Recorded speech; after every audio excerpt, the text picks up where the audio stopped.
Salut à chacun, aujourd'hui on va essayer d'aborder la mécanique de points matériels et précisément les coordonnées cylindriques qui sont la base pour la mécanique de points.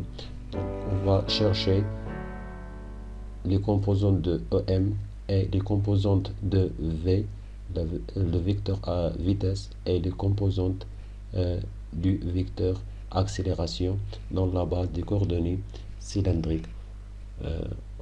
Donc on se placera dans un repère orthonormé EX, YZ de vecteurs unitaires OX, EY et EZ qui sont appelés parfois I, J et K.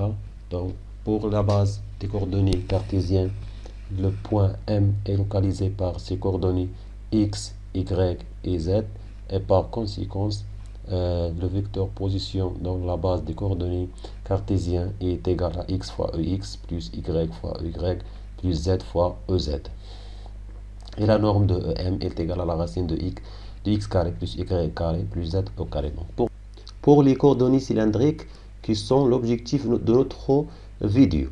Donc les vecteurs unitaires utilisés pour les coordonnées cylindriques sont ER, Eθ, EZ. Avant de commencer, il est nécessaire de comprendre pourquoi ER et Eθ varient, par contre EZ ne varie pas. Donc par exemple, CM change de place ici. D'accord? Ici. Donc on aura un vecteur Eθ comme ça. D'accord? Toujours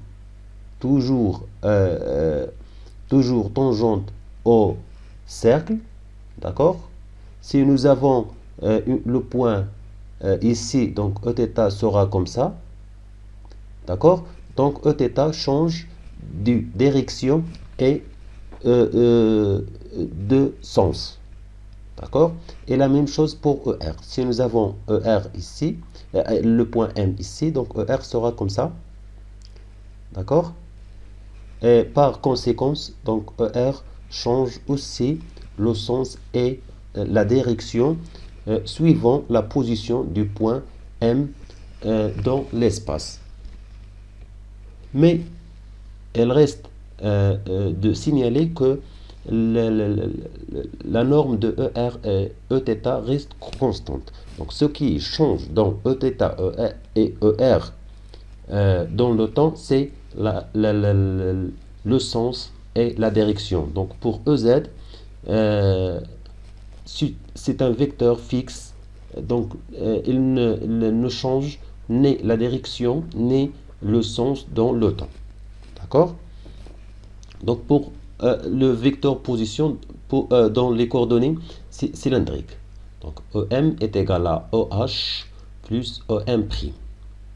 D'accord? Donc je vais dessiner seulement le plan EH EM. Et voilà. Donc OH EM. Donc EM', pardon. Donc EM il est égal à OH plus EM'. D'accord? Donc EM est la somme des deux vecteurs EM' plus OH. Donc EM est égal à OH plus EM'. Donc EM' est égal à R, qui est la norme de vecteur EM' fois le vecteur unitaire ER. D'accord? Et EH est égal à Z fois EZ. Et comme EM est la somme de OH plus EM', alors EM est égal à R fois ER plus Z fois EZ. Et la norme de EM est égale à la racine de R au carré plus Z au carré. Pour le vecteur vitesse, par définition, c'est la dérivée de vecteur position par rapport au temps.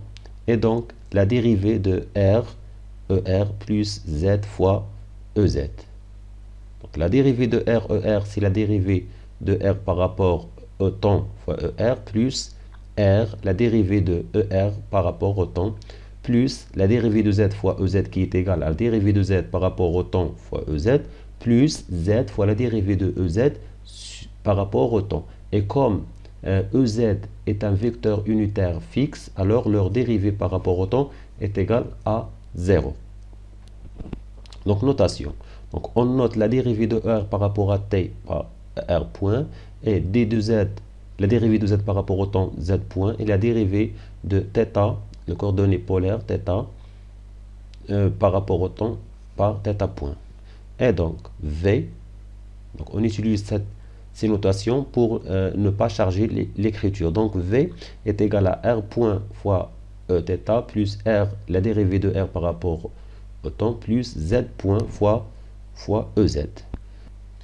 Et donc, pour trouver les composants de V dans la base cylindrique, il est nécessaire de trouver la dérivée de ER par rapport au temps. Donc, revenons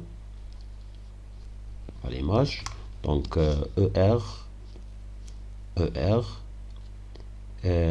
je vais la translater vers O.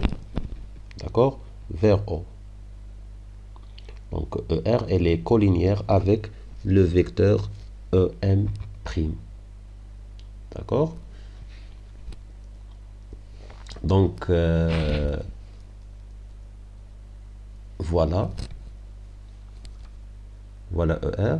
Elle est dans le plan X, Y, OY. D'accord? Je fais un zoom ici.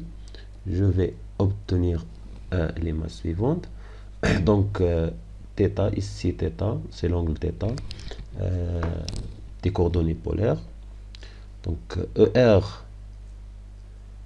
apport composante cos θ sur l'axe OX et sinus θ sur l'axe EY. Et donc, ER est égal à cos θ fois EX plus sin θ fois EY. Donc, pour le vecteur Eθ, donc c'est le vecteur directement perpendiculaire à ER. D'accord? Donc, si cet angle est égal à θ, cet angle c'est P' moins θ puisque OX est perpendiculaire à EY. Donc, ici nous avons P'. Donc, si ici c'est θ, alors là c'est P' moins θ. Donc, ici, nous avons aussi que ER est perpendiculaire à Eθ. Et puisque cet angle est égal à P' moins θ, cet angle est égal à θ. Et si je fais un zoom ici, voilà. Donc ici, comme nous avons dit, c'est θ. Donc les composantes de Eθ, c'est la cosinus, c'est la sinus, pardon, puisque c'est le côté opposé de θ, pour θ. Donc c'est sinus θ, mais dans les abscisses négatives, donc c'est moins sinus θ fois EX, d'accord? Donc Eθ c'est moins sinus θ fois EX, plus le côté adjacent c'est cosinus de θ, d'accord? Cosinus de θ fois EY. Donc, pour la dérivée de ER par rapport à t est égal donc, à la dérivée de cosinus, et comme θ dans le cas général est une fonction de temps, alors c'est comme si nous avons cos de f de x. Donc la dérivée de cos de f de x, c'est moins f' de x sinus de f de x. Et f' de x, c'est x point dans notre cas, puisque c'est la dérivée par rapport au temps. D'accord? Donc c'est la dérivée de cos θ, c'est moins f' de x, ici c'est θ point, c'est moins θ point, fois sinus de f de x, c'est sinus de θ. D'accord? Fois e de x. On ne va pas dériver e de x parce que c'est un vecteur fixe, comme ez. D'accord? Pour sinus θ, la dérivée de sinus θ, c'est θ point, pas de moins, c'est θ point cos de f de x. D'accord? C'est θ point cos θ fois ez. Et la même chose pour ez, c'est un vecteur fixe, alors la dérivée de ey est égale à 0, pardon, ey. Donc je factorise par θ point, je trouve que θ point fois moins sinus θ ex plus cos θ fois ey. Donc cette expression n'est qu'un que Eθ n'est qu'à l'expression de Eθ, d'accord? Par conséquent, la dérivée de ER par rapport à t est égale à θ point fois Eθ. D'accord? Donc, je vais remplacer la dérivée de ER par rapport au temps par θ point fois Eθ. Et finalement, V est égal à R point ER plus R θ point Eθ plus Z point fois EZ. Pour le vecteur accélération, on le note gamma. Gamma est égal par définition à la dérivée de V par rapport au temps. Et donc, on va dériver l'expression de V par rapport au temps. Donc, la dérivée de R par rapport au temps, c'est, on la note par R de point. Donc, c'est R de point fois ER, plus R point, la dérivée de ER par rapport au temps, plus la dérivée de R par rapport au temps qu'on la note par R point. Donc, c'est R point fois θ point au θ, plus R, la dérivée de θ point par rapport au temps qu'on la note θ2 point. Donc, c'est R θ2 point au θ, plus R θ point, la dérivée de Eθ par rapport au temps. D'accord? Plus la dérivée de Z point par rapport au temps qu'on la note Z2 point fois OZ. Et la dérivée de EZ, c'est 0 puisque EZ est un vecteur fixe qui ne change ni de sens ni de direction. Et par conséquence, nous sommes obligés de trouver la dérivée de Eθ par rapport à t.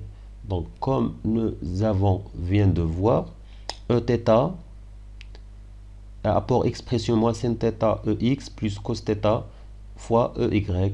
Et donc, la dérivée de Eθ, c'est la dérivée de sinus θ.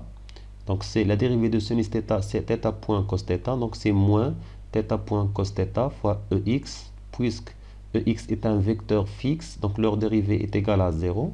Donc, c'est la dérivée de moins sin θ fois Ex, c'est moins θ point cos θ fois Ex. Donc, la dérivée de cos θ, c'est moins sin θ, moins θ point sin θ. D'accord? Donc, c'est moins θ point sin θ fois Ey. D'accord? Donc, je vais factoriser par moins θ. Donc, la dérivée de Eθ par rapport au temps, c'est moins θ point fois cos θ Ex plus sin θ Ey. Et ceci, c'est l'expression de ER. Donc, voilà, c'est cos θ Ex plus sin θ Ey. D'accord? Donc, la dérivée de Eθ par rapport au temps, c'est moins θ point ER.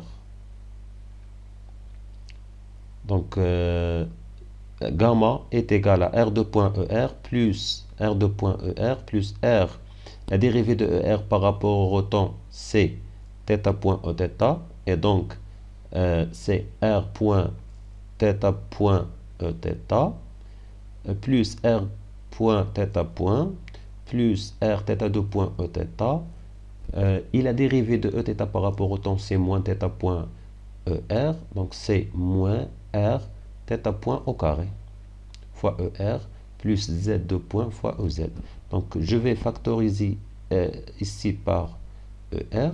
Donc, c'est R2 point moins R θ point au carré fois ER. Plus, je vais factoriser par Eθ ici. Donc, c'est 2R point θ point. Donc, j'ai 2. Donc, 2R θ point, R point θ point, pardon, plus R θ 2 point fois Eθ plus Z fois EZ. Et c'est l'expression finale de l'accélération dans la base des coordonnées cylindriques. Donc, merci pour votre attention.